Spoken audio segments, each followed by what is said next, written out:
Joining us now with his insights is John Best, the publisher of the Bay Observer. Good morning, John.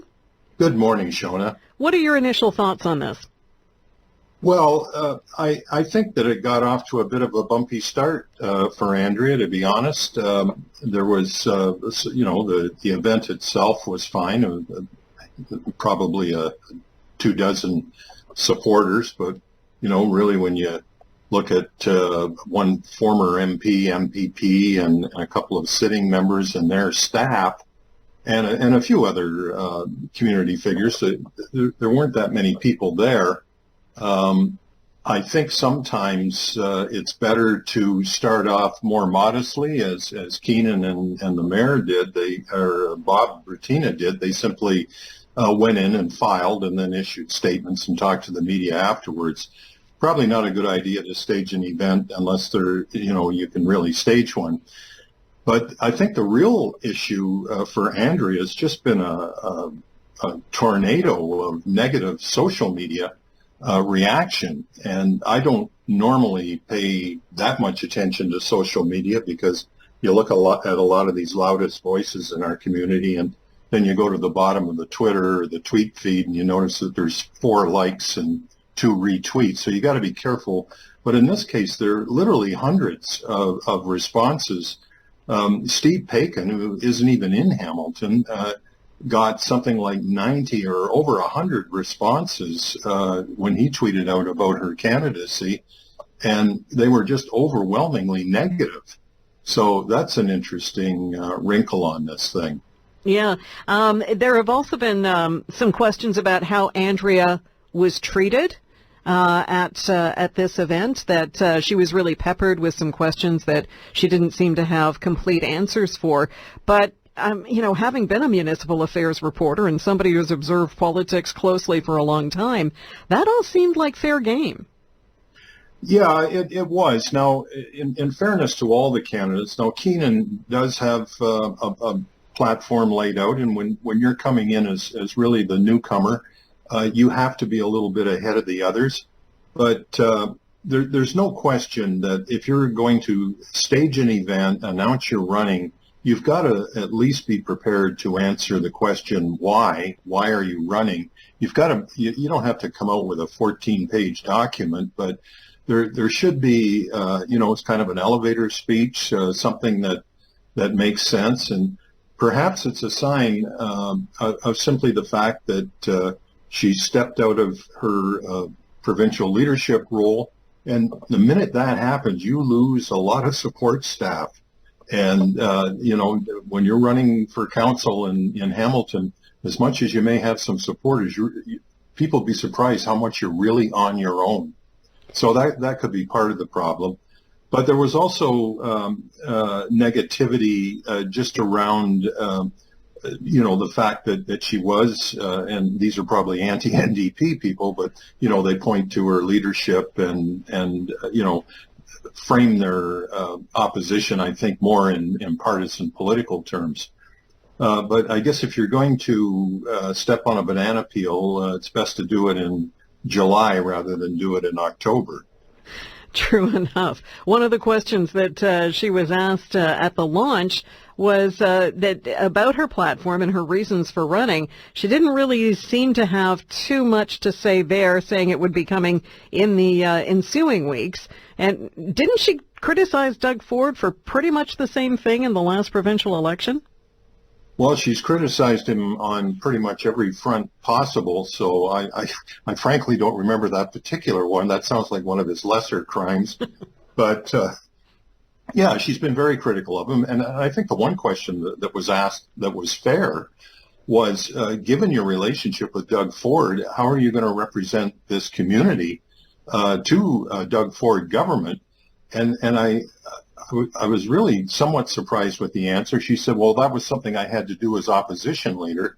I'm paraphrasing slightly, but that's not a great answer for that, because it suggests that a lot of what you were doing at Queen's Park was window dressing. So, not a well orchestrated day altogether, I would say. Global News' Queen's Park Bureau Chief Colin DeMello tweeted out that it would be interesting to see how the strong mayor's powers issue would play out for Hamilton should Andrea Horwath win, because of the contentious relationship that she and Doug Ford seem to have had. Yeah, and I think we know that strong mayor program right now only applies to Ottawa and Toronto, and I think Doug Ford can read the tea leaves here in Hamilton. I don't think it follows that other large cities in Ontario necessarily would be candidates for that kind of thing. I mean, Ottawa is a city of getting up into the 1.5 million range now, the greater Ottawa area. Toronto is, I think they said the fifth biggest jurisdiction in Canada, and that includes the provinces. So they really do have a different set of problems. I would say this, though, that anybody that is putting out platforms and policy issues really needs to get a handle on just the tremendous complexity of some of the issues that are facing municipalities right now. And it's not a case of throwing up your hands and saying, well, there's nothing we can do. But some of these problems around housing and around infrastructure deficits are really going to take some creative thinking, probably not solvable at the local level alone. So intergovernmental, relationships are going to be increasingly critical for all the large municipalities in Ontario. We're speaking with John Best, who's the publisher of the Bay Observer. For those of us who watch politics, and I know you are certainly one of them, they're speculating that there's the potential, at least, for different kinds of vote splits. We heard one scenario this morning from Peter Graefe, who's a political scientist. Others are speculating that Keenan and Andrea could split the vote one way, and that would favor a Bob Bertina win. Peter Graefe was saying, well, Keenan's really the only one who's come forward with a platform so far. He's been really active, so that may indicate that he's going to win, or, there could be another kind of vote split between Bertina and Horwath because they have name recognition, and again, that would mean that Keanin Loomis would come forward with the win. Any of those scenarios seem to twig with you? At this early stage, I wouldn't say I do. I think I heard that interview this morning, and the one thing that I thought was a little off was I thought he said that Bob Bertina was the only one that was, or the Bob and Andrea were opposed to boundary expansion, and that Keenan was in favor of it. That's not the way I read Keenan's statements, and I haven't heard from either Bob or Andrea on the other issue. I think there might have been a little bit of confusion there. Sure, vote splitting can take place. I mean, the really hyper-progressive group in Hamilton, based on social media, seem to have thrown their lot in with Keenan. So it does leave Andrea in a little bit of a position where some of the really heavy-duty NDP support, the really progressive wing of the NDP, may now be torn between supporting her and supporting Keenan. I would say this, that there was an article in the Toronto Star on the issue today, and one of her critics said she's replaced the working class with the chattering class, referring to the fact that the NDP appears to have lost support from the blue-collar unions, and that their only union base of support now are the public sector unions. I think there's some truth to that. I think we saw that played out a little bit here in Hamilton, where the blue-collar candidate, who, in fairness, had other issues, but he was denied the nomination. So, the NDP did reasonably well in the last election, given that they have lost some of that blue-collar union support.